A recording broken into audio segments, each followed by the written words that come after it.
Higher education is going through change. Student athletes are now able to make money. College campuses are making headlines for international protests.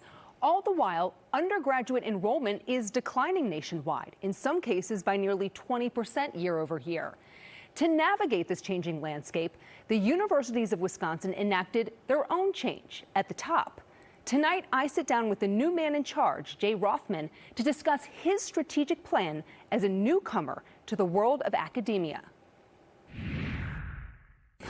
When you took the job last year, you laid out two specific goals. The first was modernizing the aging infrastructure of the UW campuses. The second was increasing pay for staff. How's the progress coming? We've got nearly $1 billion from the state this year for new building renovation, and we're continuing to do that. Right now, the pay adjustments for our employees are being withheld. I think that that compensation being withheld is both unfair and it's wrong. I assume Governor Tony Evers agrees with you because he just filed the lawsuit against Republicans in the state legislature for withholding pay for 35,000+ employees in the UW system. With your background in law, do you think that this case has any legs, or do you think this is more or less a chess move in this situation?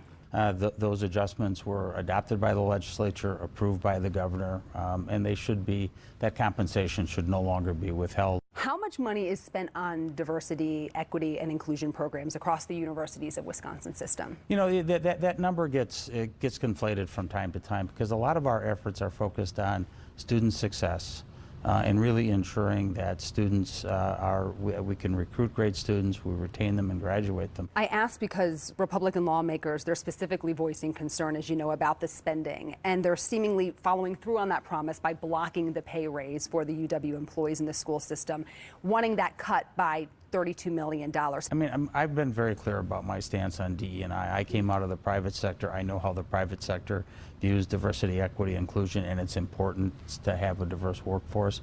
But I also look at it within the university context. We need people from, different religious beliefs, different ethnic backgrounds, and so forth, to come to our universities to be welcome there, because the state needs those educated workers. And you don't want to cut any funding for any of the programs that exist as of now? Because I think those fundings go to student success predominantly. That's what we're focused on. This is a perfect segue because speaking of diversity, equity, inclusion, UW-Madison ranks 6th in the nation in top public universities by Jewish population. There is a lot happening in the world, as you know, with the war ongoing between Hamas and Israel. Does the university allow sanctioned protests on campus? I step back and say, listen, across all of our campuses, we condemn terror activity without question. What Hamas did was terror, and that's just wrong. We want to protect student safety, but we also have to be cognizant. We have to comply with the First Amendment, and we have to allow for a marketplace of ideas. In fact, we want to encourage a marketplace of ideas. Do you think the university needs to take a stance if it does get to a place where Jewish students are feeling as though they are unsafe? If our Jewish students feel that they are physically unsafe, absolutely, and we're doing that. Mm-hmm. We want our students to feel safe. Let's talk athletics for a moment. The landscape has changed quite a bit since June of 2021 mm-hmm. when the Supreme Court made the ruling on student athletes' monetization of their name, image, and likeness. Has the University of Wisconsin embraced this new frontier, if you will?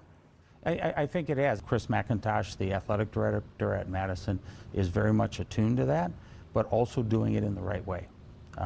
Doing it in the ethical way, doing it with integrity.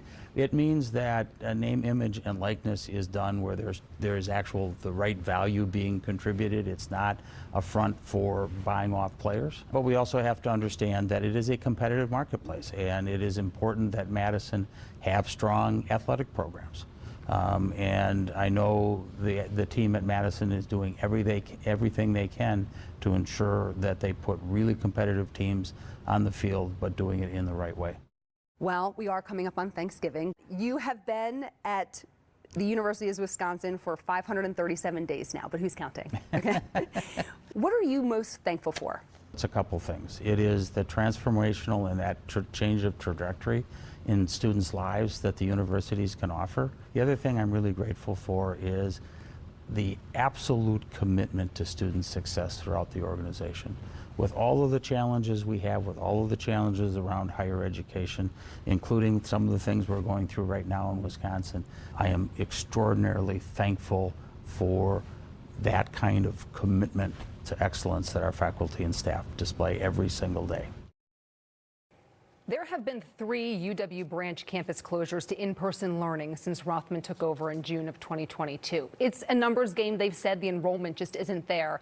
So I asked Rothman if he thinks things are changing when it comes to how future generations want to proceed with their education and career building after high school.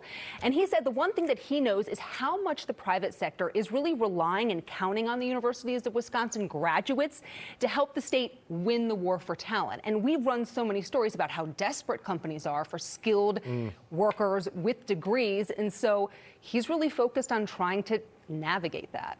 And he's the new man at the top, and there may be a reason they brought him in, because he's got this interesting background. He doesn't come from a university system.